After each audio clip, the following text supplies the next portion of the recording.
So, good evening. Welcome to Seventh Heaven. My name is Aid. Tonight, for the second time in a couple of weeks, back in the studio is Al Vosper. So, good evening, Al. Hiya. How are you? Yes, I'm very well, thank you. Good to have you back.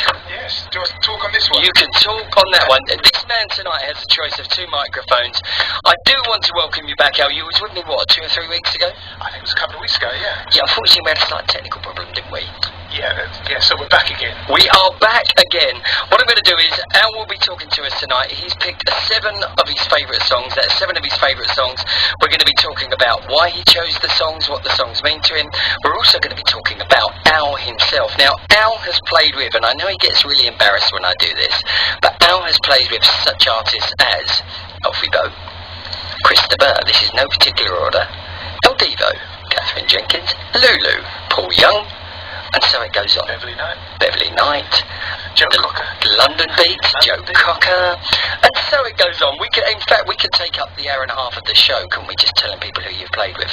Yes. But I don't think we should do that. Being a session musician. Absolutely right. So what we're going to do is we're going to start the show off tonight with a song done by Sugarland called Tonight, and then we'll be going straight back to Al. Saint FM 94.7.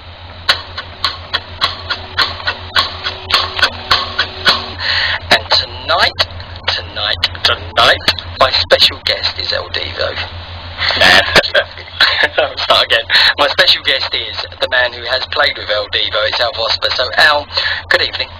Good evening, Ed. How are you? Yeah, I'm good, and how are you? Yes, I'm very well, thank you. Good. So, lots to talk about tonight. Yep. Lots to go through. You've had a very, very interesting history so far, to date. Yeah. Your career in music, what's it been now? How many years? Oh, about 6. About 6. No, it's been over 30 years, actually. But that's professionally, yes? That's right, yeah. Right, let's let the listeners know what you do. You are actually a professional session musician, professional session guitarist. I am, yeah. Both acoustic and electric. Yep. You've toured the world. I have, yes. You've played with many, many famous people. Yeah. Can I ask, is that we're talking here, you've played on tours, but you've also done studio work with them as well, haven't you? Yes, that's right, yeah. Yeah, so you've played on various albums and singles as well? Yeah, that's right, yeah. I'm playing a few, what was her name? Beverly Knight. Remember that I played on Shoulda, Woulda, Coulda. I played the guitar on that. Right. So that was a big hit, 5 years ago or something. So, yeah. So what got you into the guitar? Take us right back. When did you start playing the guitar, and why did you start playing the guitar? Why didn't you perhaps choose the piano? Why didn't you perhaps choose a violin? What was it about the guitar? I think what it was because my big brother, Guy, my oldest brother who's 6 years older than me, he had an acoustic guitar, he couldn't really play it. So I was probably about 7 at the time, and I just remember picking up the guitar and being able to get a tune out of the guitar. And thinking, yeah, this is great. And then I think I left it for a few years and sort of actually picked it up again because I went to senior school and there's a couple of guys into music, and that's when Hendrix was, Zeppelin and Deep Purple were out, and I used to like that and just started picking up the guitar from then. Right, and the first guitar you played, can you remember what it was? Yeah, well, it was a brown acoustic guitar. Right. Yeah. And of course I think it was probably 2 strings on it, so I just used to play. Like most of us. Yeah, that's right, yeah. I was about 7 years old. Right. And first electric guitar, what was that? That was a Watkins Rapier, right. Actually, guitar, which was actually a lap guitar. So the action, that's the gap between the strings and the neck, was so big, so it could hardly hold the strings down. And I think I bought it for £2 as well from a guy at school. Right. As well, but it worked. I could plug it into my dad's tape recorder, and I could get a sound out of it. And because you had to push the strings down so far, one would imagine that at a young age it toughened the fingers up as well and made them strong as well. Probably about 14 then. Yeah. So I've been playing acoustic guitar. Not that great, but just learning. Right. And when did you first band? When was the first band you played with? How old were you? It was probably about 15 then. Yeah, probably 15. With a couple of guys from Exeter, because I'm from Exeter originally. All right, you're from down that part of the world. I was down there yesterday, actually. Oh, was you? Yeah, it was. Do you find when you go back down there, you talk like that? I think when I come back, I said, some people say you've been down to Exeter again because I started talking like that. It does come back by being in Essex. Mind you, it's very... 30 years. Yeah, Exeter's kind of very cosmopolitan now, isn't it? I think it is, yeah, because it's, there's actually a couple of universities there now. Yeah, good. So your first song tonight is Hotel California by the Eagles. Tell us why Hotel California. Well, it's just a great song. It's just a fabulous guitar song. And about a month ago, I watched the history of the Eagles. You just got to watch. If you're a fan of the Eagles, fan of country music, go out. Well, actually, I think it's on BBC iPlayer still. And it's just a fantastic documentary of how they started. But the main reason that I was sat in the sun today with my partner Samantha, and I said, what song would you choose? So, and she said, I choose Hotel California as my ultimate song. So, so that was it. So, hi to Samantha and Jasmine, and I think my sister's listening as well, and my brothers are listening down in Exeter. Should we say a big Saint FM hello to Samantha? Yeah. Hello, Samantha. How are you? Are you enjoying the show? So tell me, Samantha, this is her chosen song. I would imagine as well that a lot of our listeners, if you ask them their top 10 hits, one would imagine that Hotel California is probably going to be in quite a few people's top 10. Yeah, it's such a great song. It's crafted well, and it was actually written in a different key as well. Initially, the story goes that they came up with And there's no mystical meaning to this song, is there? Because I watched the documentary and they said that people guess as to what it's about, etc. And they said that it's nothing to do with that. You know, it's not about ghosts. It's not about sort of anything mysterious. It's just a song. Just remind us what they said about the song. Can you remember what they spoke about? I can't actually remember. I think they just said that they just came up with these lovely chords. A bunch of lyrics, Yeah, and some lyrics, and just put them together. Yeah, and then make about Don 200 Henley, million like pounds. the key of the song, because Don Henley sings really high. That was the guy that sung, the lead vocal, and so they put it up there. Yeah, so they played it up there. So. Can I ask you, as a guitarist, if you've covered obviously many songs as well, you've played with many artists, you're asked to do various different styles, we were talking about it earlier before we come in. As a guitarist, and don't forget, a lot of us out there, a lot of the listeners tonight are not a guitarist to your standard, even perhaps those who play. How easy is this to play on guitar? I think chordally it's fairly easy. It's not a lot, but what it is, it's all the intricate guitar solos in middle. That's what makes it such a great song, because it's the harmonies of Don Felder, one guitarist, and I forgot the other, slipped it. Joe Walsh, that was it, Joe Walsh. The way they do the solos, and if you listen what's happening in the background of the vocal, there's these lovely guitar harmonies that are running down in the background in harmony. So so listen to the lead vocal, that's great, but listen to what's happening behind it as well. Beautiful guitar work. It's the ultimate guitar, one of the ultimate guitar songs. Yeah, great. Okay, well look, should we give it a listen? Great, I'd love to. Here we go, this is Hotel California by the Eagles.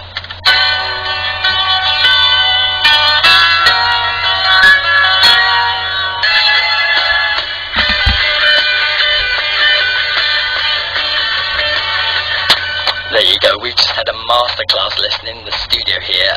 Al was playing out with the Eagles there, Hotel California, and Steve's in the studio. Hello Steve, how are you? Good evening, I'm fine, thank you. Good. Steve used to actually, we used to co-present a show together, a drive time show, and Al actually was a guest of ours about a year and a half ago. Yeah. Steve, wasn't that fantastic? That's the only reason I'm here. To relive those memories. Al, you've just recently, or all last year, you were touring with Alfie Boe in America. Alfie Boe, yeah. Yeah, tell us a bit about that. It sounds fascinating. You went back 3 or 4 times, is that correct? Yeah, that's right, to the States, yeah. Yeah, we did quite a few tours to the States. In fact, we were there January this year. Yeah, he's a fantastic... And I remember when we first met him, was in a rehearsal studio in a place called Terminal, which was in London, at Tower Bridge. And we... oh, hi Alfie, how are you doing? Yeah, we played a few songs. And he said, this is where I do... he said, I do a solo spot here, no music. And he started singing an opera, aria. And afterwards, when he finished, the whole band just applauded. It was just mind-blowing. He It's just fantastic. Yeah. Can I ask you something? I think you once told me that whilst you were working with him, there was a deal that you taught him how to play guitar, and he was teaching you how to sing. Is that correct? Yeah, that's right. Yeah. So I was teaching him things on guitar, easy ways to play stuff, because you can read from a book. I know there's lots of YouTube stuff, but it's great if someone's in front of you just saying, "Oh, don't do it that way, do it this way. It's a lot easier." Yeah. And he was doing the same to me, just teaching me how to breathe and stuff like that, which I use those techniques now. Right. And what's your Nessun Dorma like? Oh, I'd love to sing that. I was listening. Do you know a guitarist called Jeff Beck? I do know Jeff Beck, yeah. Yeah. The guy is 68 now as well. Yeah. He's playing. I'd love to see Jeff Beck. He does a great version of Nessun Dorma on his last album. Right. He plays the lead vocal line on guitar, and it still moves me without the lyrics as well. It's just a wonderful melody, that is. So tell me, when Alfie was in America, you were playing with him. Was he playing stuff that we would have seen in the West End, or was it not like that? What was he playing? What was he singing? We did 2 sets. The first set was sort of West End show, sort of opera, and a little sort of light rock and stuff. And I mean, we changed it around during the year, but and some arias as well. But then later on, he likes his rock music. Does Alfie? You know the band Nirvana? Yes. Yeah. Well, we're in Seattle. Where Nirvana are from. Yeah. And at the end of the show, we actually do a Nessun Dorma, and a big Hollywood ending, and a big note. He's gone, pointed at me, and I had to go.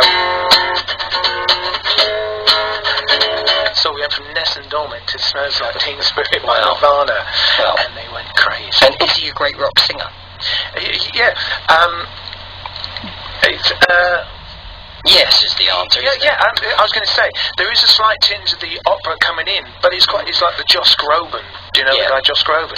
Yeah. It's that sort of effect, because Alfie loves Robert Plant from Led Zeppelin. He loves his rock stuff. So it's Alfie's just got the most amazing voice. It will stop you in your tracks. Yeah. Send shivers down your spine. It's wonderful. So when you were travelling with Alfie, you went across America, yes? Or were you in a region of America? Because obviously it's such a vast country. Well, I think the first time, where did we go? We did a gig in New York at the Poisson Rouge, the Red Fish, for All Media in there. And then we went to Denver for about a week and a half. And then we did a few shows over there. So we were there for a couple of weeks. We only did about 3 or 4 shows. But they couldn't send us back, because by the time you get back to the UK and go over jet lag, you'd have to fly out again. So we didn't do a lot of work that first time. But then the second tour, we were all over the place. We flew into Dallas, and then we went down to Fort Worth, and then flew up to Seattle, and then we got on a tour bus and toured all the west side of the States. So we went through San Francisco and LA down to San Diego and those places, and then get a plane all the way to the east side of the States, and then do all the Boston, Philadelphia, New York, and all those places. That's fantastic. And also, whilst with him, you was live on Radio 2, I understand, and that was at Hyde Park. Is that correct? It was, yes. We did the Problems in the Park. Problems in the Park. That was last September. Great. That was live to 40,000 people. And what did that feel like? That was great. It was really, because it went out live on Radio 2 and BBC 2. Yeah. Although Alfie, this is live as well. We get introduced by Terry Wogan, and we're just about to do Bring Him Home, which is Alfie's big song. And he says, Al, you got to play something. He said, play something, because he gets a little bit nervous, this Alfie, as well. But yeah, so I played this little thing that I used to play before Bring Him Home. Can you play it here in the studio? Go on. I'll move that down there a little bit. And, listeners, just very quickly, this is our friend Al. He's going to play something live on the radio. That you wrote this, didn't you? I did, yes, that's right. Yeah. Is it available to buy? No, it's not actually, but it's going to be on my new album. Right, go on, have a plug. Well, this is a thing that I used to do. I wrote quite a few years ago, but I finished it off for the Alfie tour, because he always wanted me to play something before Bring Him Home, and I used to play this.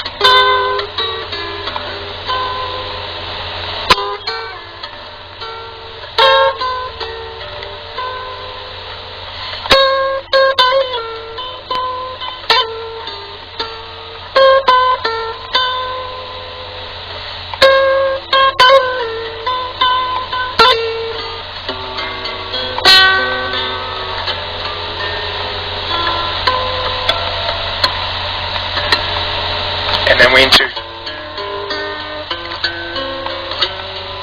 to bring him home. But yeah, it's my own piece of music. So yeah, that went out on. That is absolutely fantastic. That is beautiful. I'm very proud of that. Yeah, yeah, I can imagine.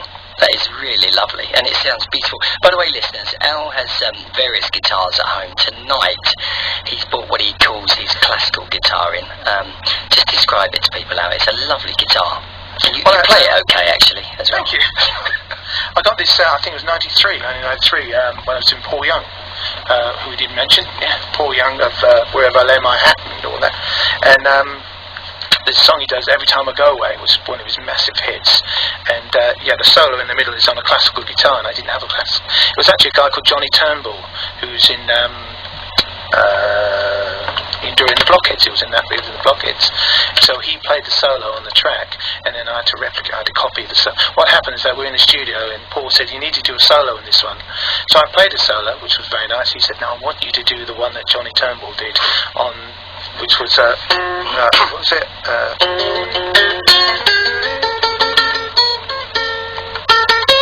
Lovely. Every time you go away. Great song. Yeah, written by Daryl Hall, actually, from Hall & Oates. Was it? Yeah. Yeah, beautiful song. I think he's best, wasn't it? Oh, it's a fantastic song, yeah. Great, and a great artist as well. And I remember you telling me the last time we were in the studio that as a vocalist he's absolutely superb. Who's that with Daryl Hall? Paul Young. Oh, Paul's great, yeah. Yeah, we do a band called Los Pacaminos as well, as a pub band. Because Paul loves his Tex-Mex music, he loves it. So it's nothing to do with Paul Young, so you go and see Los Pacaminos. Actually, they're playing locally in September, they're playing Holbridge. Right. Well, I'll tell you what, when you find out when they're playing and on the date, etc., let us know and we can promote it on Saint FM. Yeah, great, yeah. Your second track, Moonlight Serenade. This is my mum and dad. Oh. When I was a kid, you know, they were always listening to big band stuff. You know, it's always the, you know, Sinatra, even people like Perry Como. That's my mother used to listen to Perry Como. My dad was Sinatra and all the. But this was sort of their song when we were kids, growing up. You know, they always used to. This song was always on, and they didn't know there was lyrics to the song. So my parents actually wrote lyrics, their own lyrics, to this Moonlight Serenade by Glenn Miller. And then later on, they found out there were actually lyrics written for it. Yeah. So when we were kids, we used to sing, I can't remember them now, but we used to sing the lyrics that my parents wrote, but we assumed they were the actual original lyrics. Right. This song just makes me melt. It's great. Just remember. Does it bring back lots of special memories, obviously, from Happy memories, from your childhood? Yeah, that's right, of a great childhood. Yeah, they're great parents. I love them to bits. Yeah. Miss them. Yeah, they're both passed over. Right. Yeah. Right. So this is my mum. Well, I'm sure they're listening in. I'm sure they are. So yes, they are. right. If things like that happen, I'm sure they are. So let's listen to the track. You're listening to Saint FM. I'm interviewing tonight on 7th Heaven Mr. Al Vosper, who's a professional session guitarist. He's toured all over the world. He's played with some fantastic artists, and I can tell you this is his second track, and I have the luxury of looking at all 7, all absolutely brilliant songs. This is Moonlight Serenade.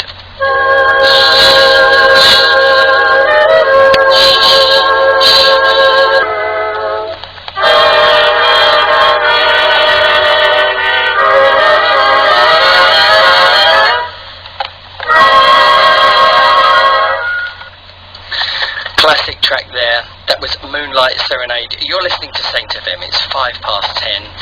My special guest tonight is El Devo. I keep saying El Devo. El Devo are here. They're coming in a minute. It's Al Vosper. There's El Devo and Al Vosper. All these L's and Eels. Yeah. It's El Devo.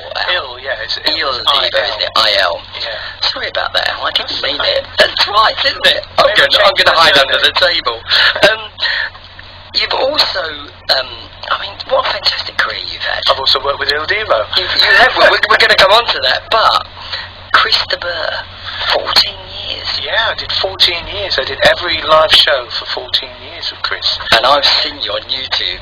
There's plenty of YouTube. And you point. That's what. Yeah, if you know a camera's on, you always point. Yeah, the ferryman, isn't it? Yeah, that's right. Yeah. Yeah. There you go. It's a great point.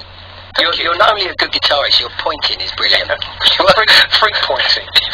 That's the part of Ted. So with Chris de Burgh, a lot of us know him for Lady in Red, of course, obviously, as well. But Don't Pay the Ferryman. Yeah. Yeah, Spaceman Came Travelling. Yeah, that's a Christmas song, yeah. Yeah. His PRS must be great on that every year. It must be. So, when you toured with him, was it worldwide?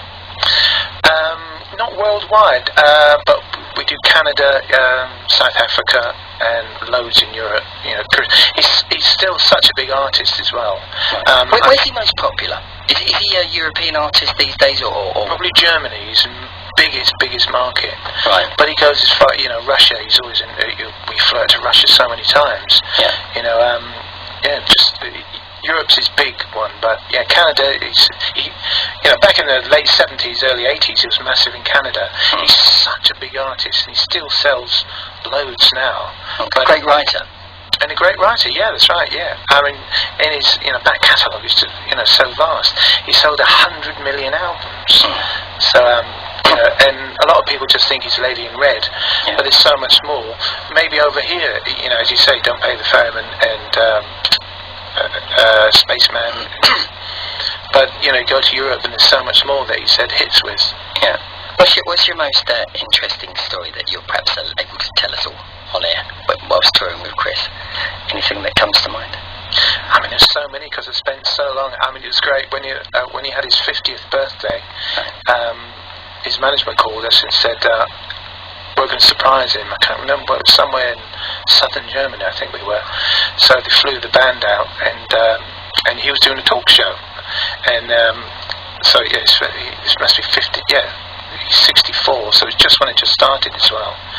And so yeah, so we have a surprise for you. And then and the curtains opened, and the band were playing acoustic.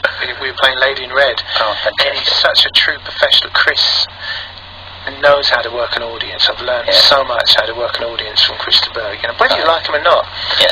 You know, he's a great artist. He's you know, old school artist, and he sold records when people bought records. You know, when they'll download, when they'll buy 1 million. You know, so I mean, Lady in Red earns him so much money still now because it's always in the best love album, the worst love album, you know, it's always been a film, might be in a shot in EastEnders.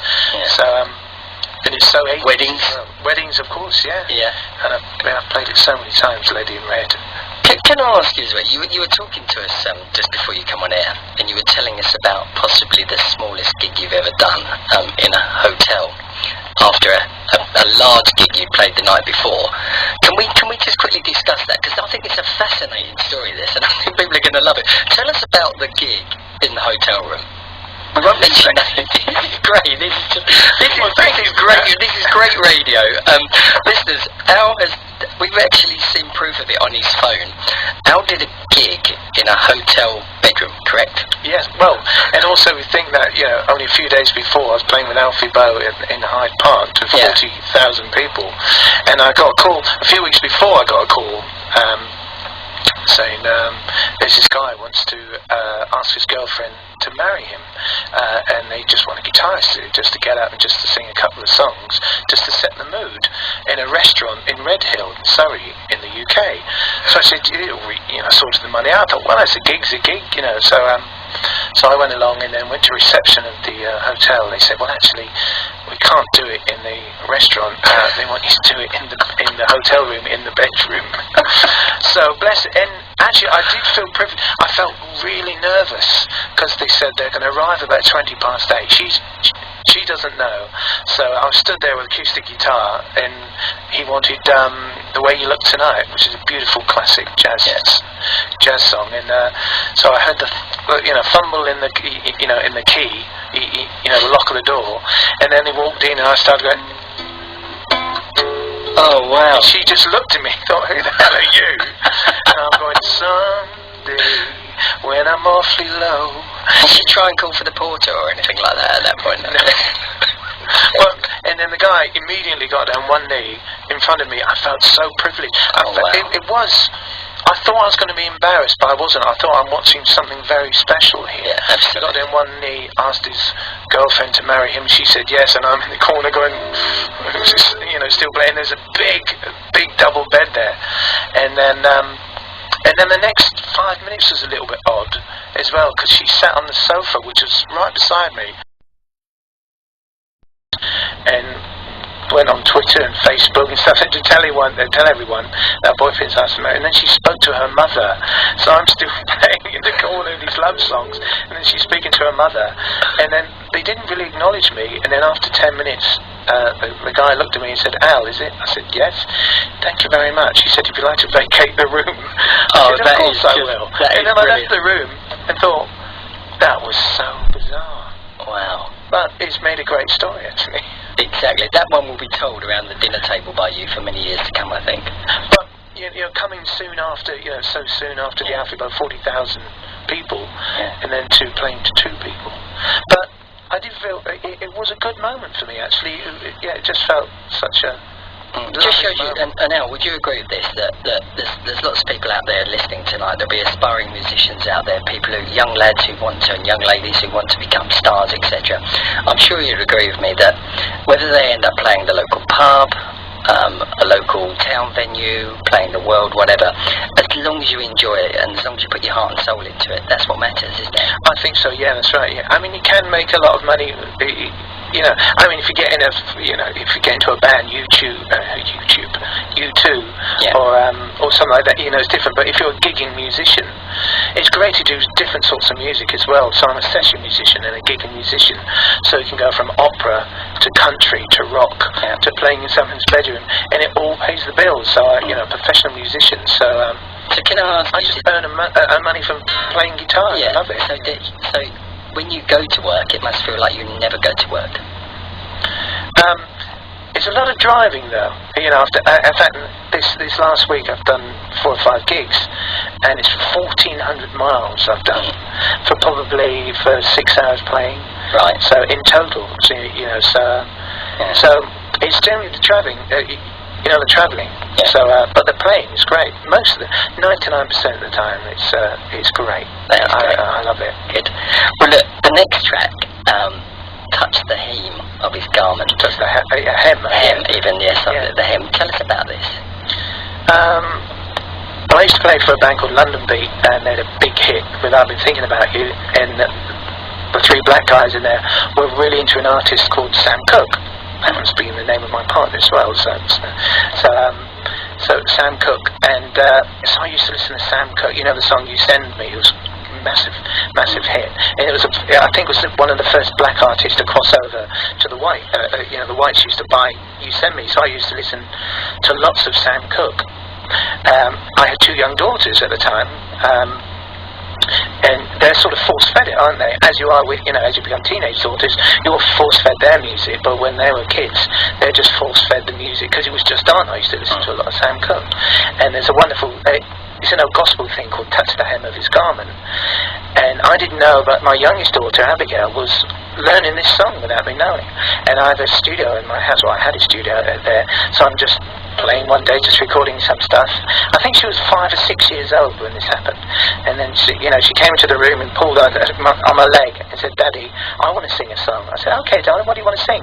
Thinking, "Twinkle, twinkle, little star." She said, "I want to sing 'Touch the Hem of His Garment.'" I said, "Do you know that?" She said, "Yeah, I want to sing it." So we worked out a key, pressed record on my multi-track recorder, and this is what happened in what you're about to hear. This was one take, nothing else. We hadn't rehearsed.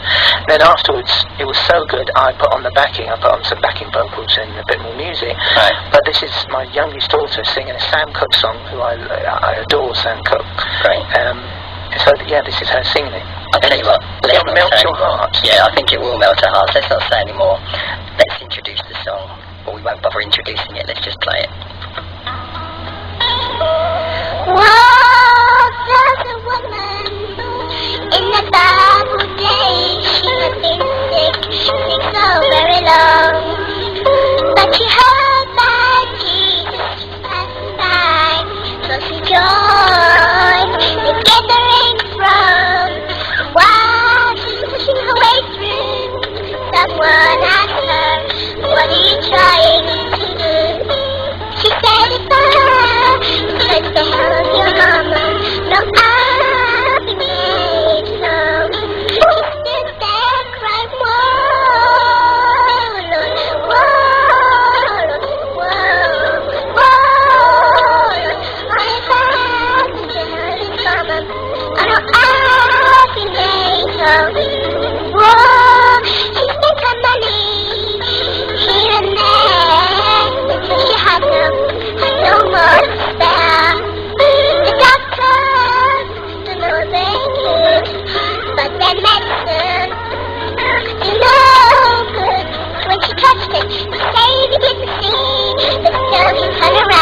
cried.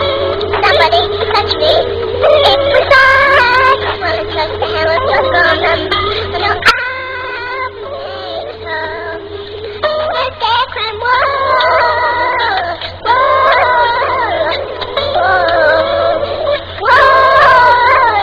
on his eyes, never be gone.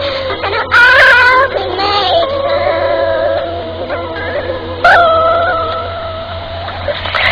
Well done, Abigail. That's brilliant. That's lovely. It's funny when you asked me to do this show.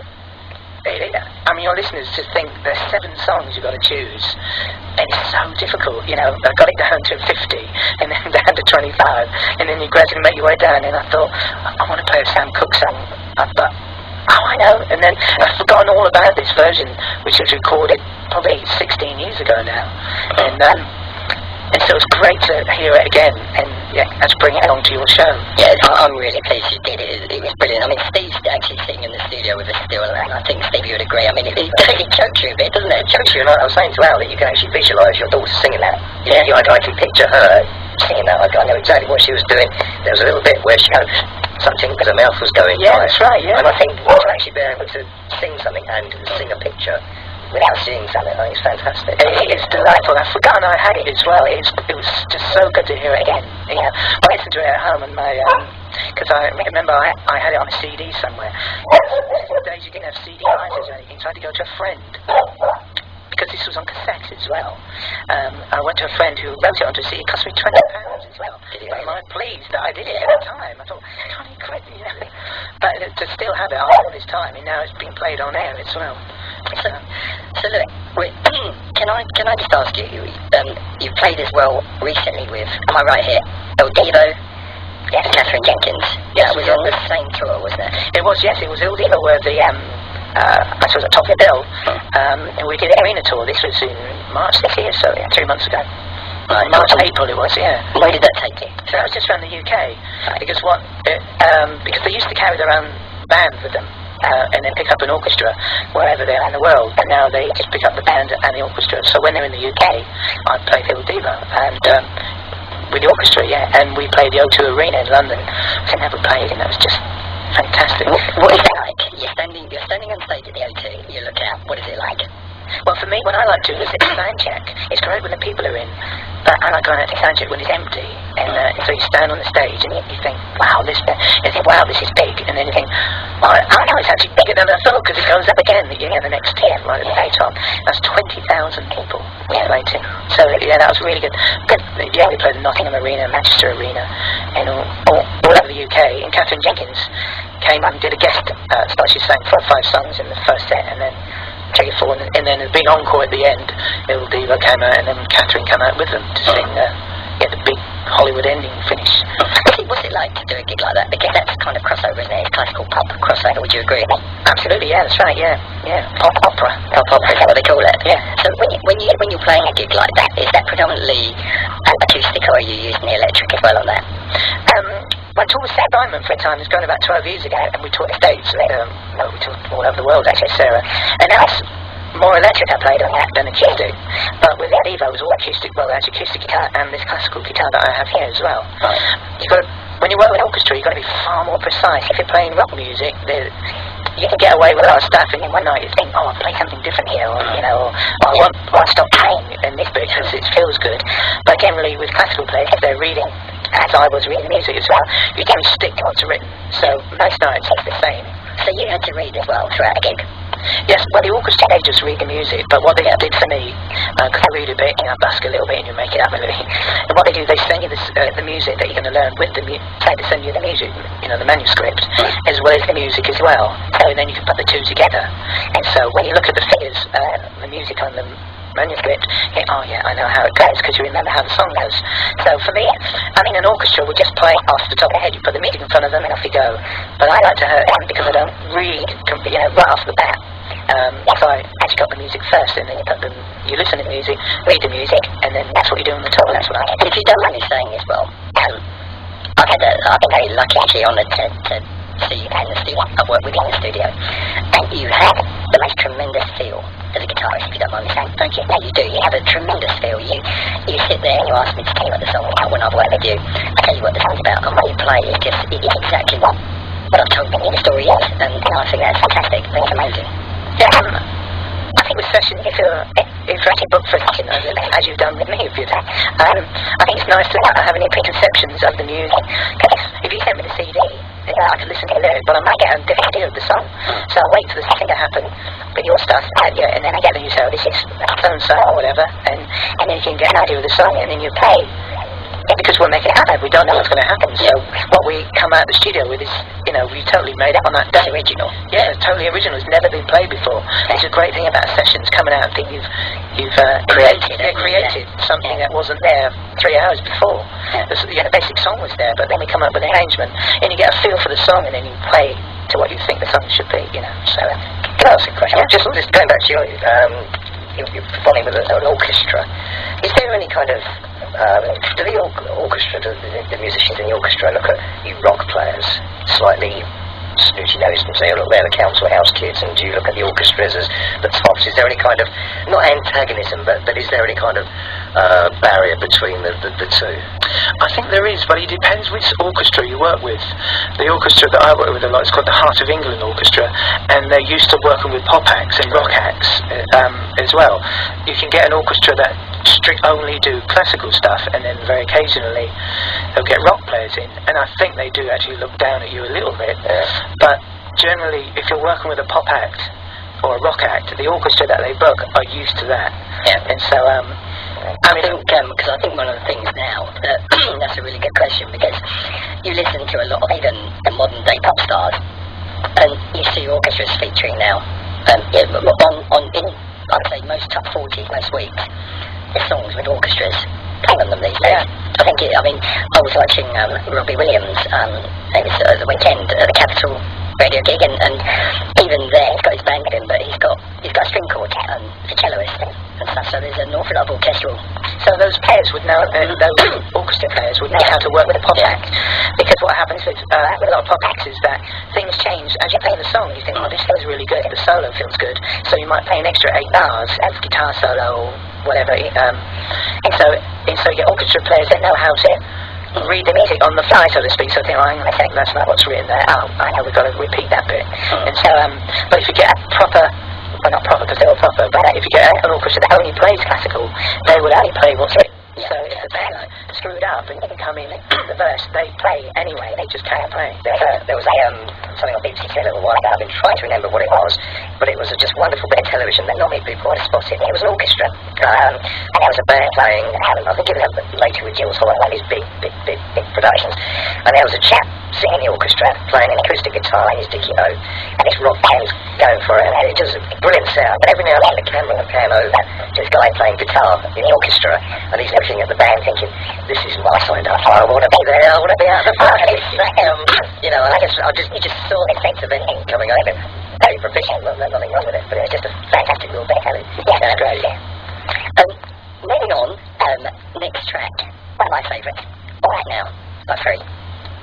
Oh, it's just a fantastic song. Yeah. I remember being in my parents' lounge, a damn record player, and I had on the 17 single, which I still have, and the very first chord of it, which is an A chord. That's what he played, and the guitarist got Paul Kossoff. I can remember, I was probably 12 when this came out in 1970, and so I can remember hearing the first chord of the record, so I let it go, say put the needle on the record, and then I let the needle off and put it back on. So that's cool, it's just fantastic. And then I just play it over and over again, along with Hendrix, and all those sort of people. Free, so it's an underrated bass rock band. 3-piece instrumental with a singer, Paul Rodgers, and it's been lots of remixes. I've given you the original version. It just gets me every time. And I play a Les Paul for electric guitar. And the reason I play it is because Paul Kossoff played it. Did you think so of that era? What was lovely about the guitarists of that era was they were the pioneers of that harder sound, weren't they? At the time, what you just heard about the creating. That's why it sounds so good and so raw, because I'm the same as you with this, and it's like, when it comes in, it's like, oh, fantastic rock and roll. Well, if if I play a rock gig, I play Les Paul with a Marshall amp, and a Marshall without amp. But that's what you do. But in those days, they didn't know what we were doing, and then they'd come up and I played this gigs Les Paul through the fantastic. And when I started doing cracking, I'm making it up to 16 or something, so we're still making up rock and you know, they were making up, we still have now. Les Paul, Marshall, and it's fantastic. So there's that up there. Can you do it? Excellent shit out. Wonderful stuff.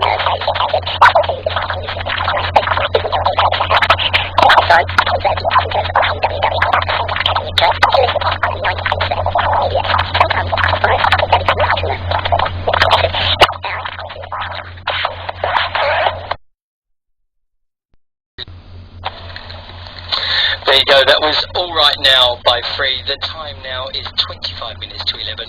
Al Vosper is here with me tonight until 11 o'clock. Now, your next song, Al, yeah, another great song, Hey Joe. Well, Mr. again, Hendrix. I think it just goes back to, you know, just starting out playing guitar. I can remember this when I was at school, I think it was the end of term, or the end of a term, and in those days you could bring in, everyone could bring in one 7-inch single, and so, yeah, so it's just 30 of you in the class, so it's, you know, the last afternoon before you break up, you get all the songs, and I took in this song, Hey Joe by Jimi Hendrix, because I think it was one of those light bulb moments for me when I was a kid listening, thinking, I want to play guitar like that. That is, because I went in and out of guitar because my brother had an acoustic guitar, but I think that was one of those real proper light bulb moments, thinking, that is just fantastic. Yeah. And to go, yeah.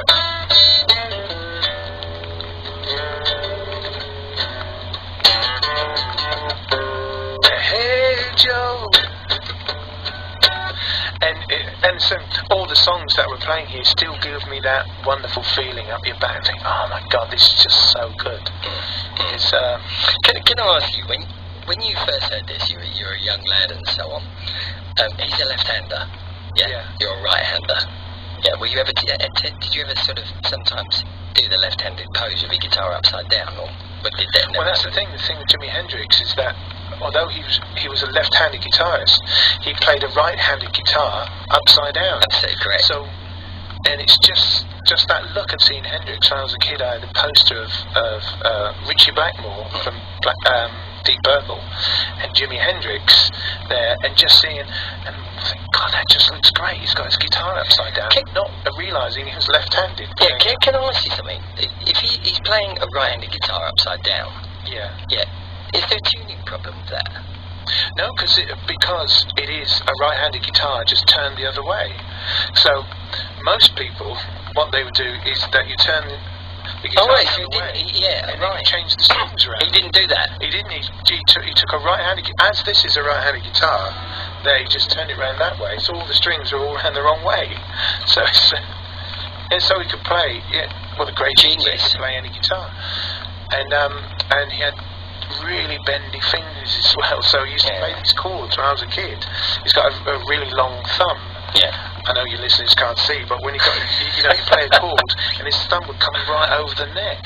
Yeah. I thought, there's no way I could ever play those chords because my thumb isn't big enough. Yeah. But again, such an innovator of guitar is that, you know, because Clapton was the guy in about 1968. He used to say Clapton is God.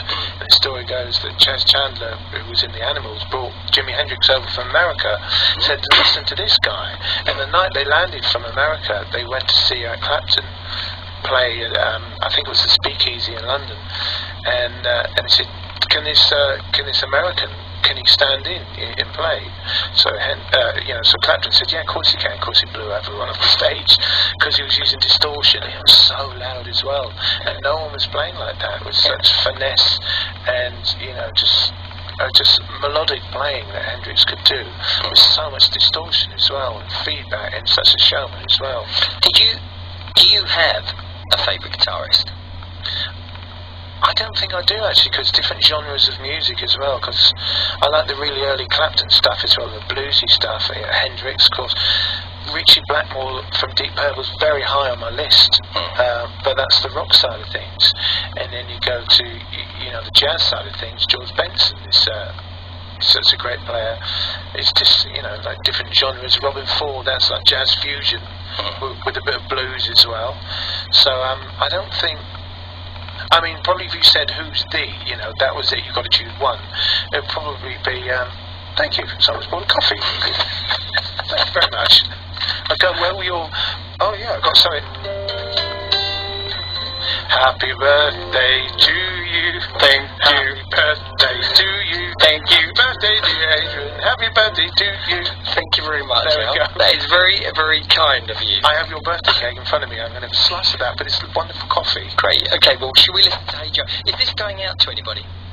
Hey Joe? It's just going out for me. I just love it. It's such a, again, makes the hairs on my back stand up. Fantastic. This is Hey Joe by Jimi Hendrix.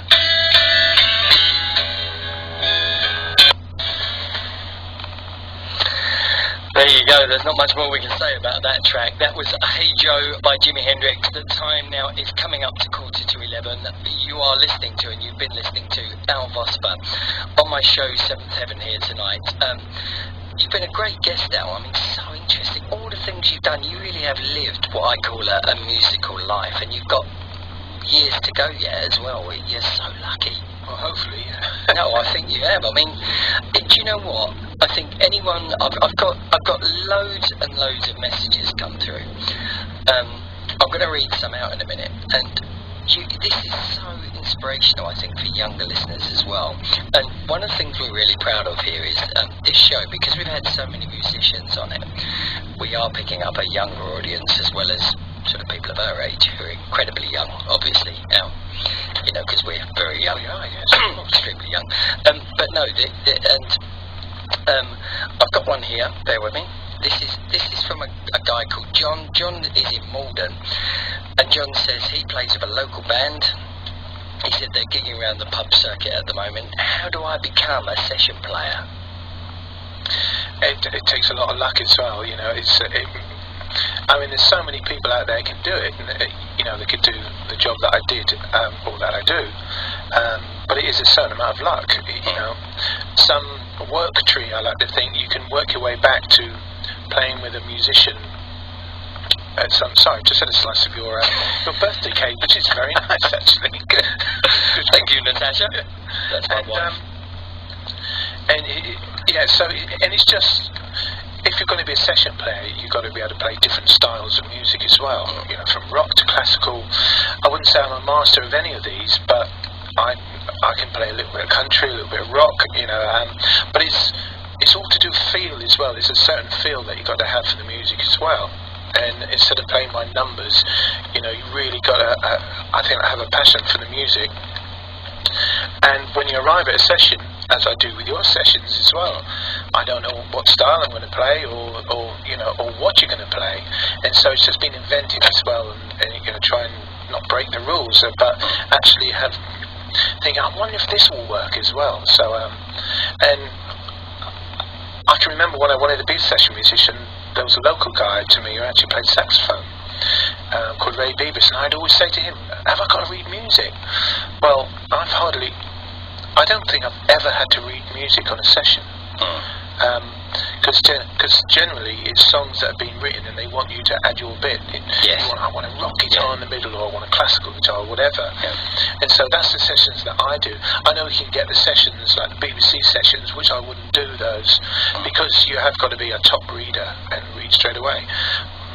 You know, read whatever's put in front of you, you just play that music. But the sessions that I do are generally inventive sessions, when someone asks you to play in a certain way for their song, which is just a wonderful thing to do, because you're inventing stuff, you know. As you said, you create something that wasn't there 3 hours earlier. It's great to leave a session thinking, that was a great session for a great song, and hopefully it's a hit. So your advice to John and anyone else like him is that if he's really interested in becoming a session player, is just really keep working hard at his sound, and make sure he networks and gets in with people. That's what it's all about. Go to the local studio, local rehearsal studio, and see if you can even sit in on sessions as well. You know, say, hey, what, you know, so you just sit in the corner really of a session and just listen, and so you learn the trade as well of how to act. in a session and what things aren't said, and it's just how a session works as well. It's just knowing what is required as well. The session, so if someone said, I was up in Liverpool a couple of weeks ago doing a session. Actually, I played bass on an album, but it's just knowing how to act in a session. Yes. And also, there's a thing called red light syndrome as well. You can rehearse 50 times without that red light on. As soon as the red light goes on, you forget what you've learned. It's such a strange thing, that red light syndrome. Yes, it's really funny because Al's sitting in the studio tonight and he can tell when the mic's on because these lights come on. Because it's a big red light. Yeah, and it's really strange how you said that, because I've had people in this studio who have just melted. The minute the light goes on, they've been really confident, and I think this is going to be a great interview. And you see them sit there and they freeze. And I have to pull them right out of themselves. But I think some of that is actually experience as well, of just being able to do it. You can rehearse 10 times and then play it terrible when the red light goes on. It's just the experience of being able to do it when the red light is on. I keep pointing at the red light because there's a big red light in the studio. Well, look, the next track, you actually play on this. I've been thinking about you. It's London Beat, isn't it, this one? I think, this came out 89, 90, and I did a few tours before that, but I think this is the first pop tour I did. It was such an exciting time as well, because this track went #1 in 22 countries. So, and we landed in America with this, and it wasn't like the Beatles, but there was, a few hundred people waiting to see London Beat at the airport, and then being taken through the airport, with all these police around you. I think it was my first time I'd ever sort of felt the sense of, wow, this is really big. I wasn't one of the actually one of the guys in London Beat. I was a session musician for them. Right. But I travelled all around the world with them, and we did so many radio interviews. In fact, they used to make a joke of it that I could answer any question about London Beat because I'd heard so many answers, and then they used to say, can you make up an answer as if you're in London Beat? So that's what I used to do. If you went on Mastermind at the time, your special subject would have been London Beat. Absolutely, because I heard every question and every answer from London Beat. This is 1990, so 23 years ago now. Yeah. They were great guys as well. It was just a really good time. What happened was MTV, it just happened as well. So MTV put I've Been Thinking About You in rotation 6 times a day. This is MTV Europe. And that's what made I've Been Thinking About You such a big hit. It was the first MTV hit in Europe, and London Beat was massive. They're so big, especially in Europe. It was top 5 over here in the UK. And a great song. A great song. And Jimmy Helms, the lead singer, it was his second time around because he had a hit with "Gonna Make You an Offer You Can't Refuse" back in the 70s. Oh, I remember that. Yeah, that was a falsetto song, wasn't it? That's right. So when Jimmy Helms had this hit, he was the lead singer of London Beat. He was 52, and they won the Best Newcomers Award when Jimmy was 52. Well, let's give it a listen. I love it.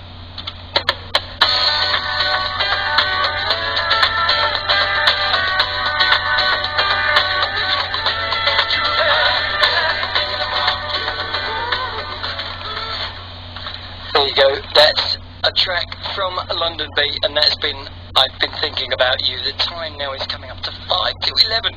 Now we've got 5 minutes left. Just 5 minutes left. So you've got your guitar in your hand. So before we play the final track, what are you going to play for us? Should I play one of mine? Go on, please do. Well, there's an album that I released about 4 or 5 years ago, and you can get it on www.Thunder Online. There's a rock band called Thunder, and they sell it from their website. They're really good friends of mine, and so thunderonline.co.uk, and the bass player's from Chelmsford as well, so it's not that far from here as well. Mm-hmm.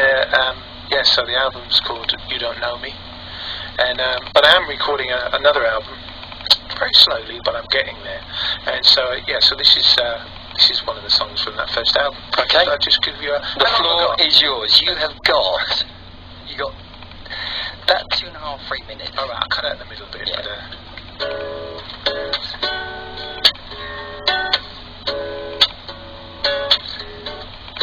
I don't have to breathe anymore. I love you so much.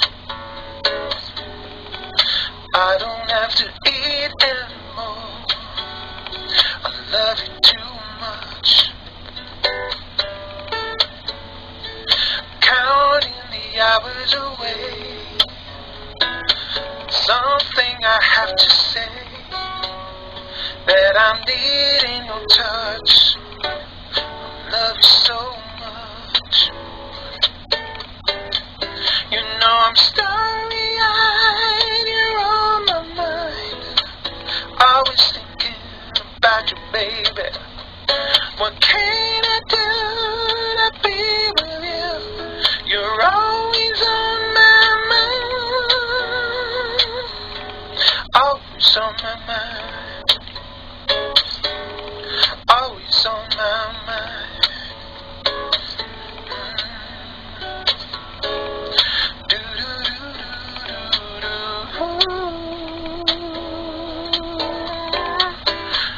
I'm resting my head where I lay.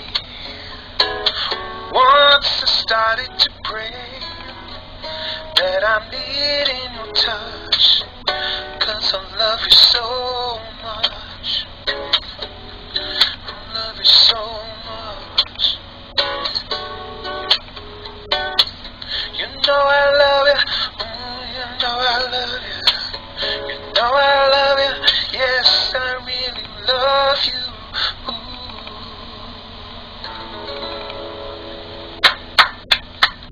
Well done. That is absolutely brilliant. That's the shortened version anyway. That is great. Al, it's been a brilliant interview. Fantastic interview. I thoroughly enjoyed it. It's been good fun. Good, good. You've been a great guest.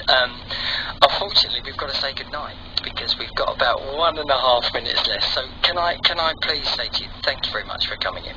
I really do appreciate it. Yeah. Good, you've enjoyed it. Let's do it again sometime. Yeah, absolutely right. I could talk all night. Oh, me too. Well, look, I had so many messages in. I'm going to publish some of them on our Facebook page, and that will be tomorrow morning. I will do that. I'll make an announcement on the station.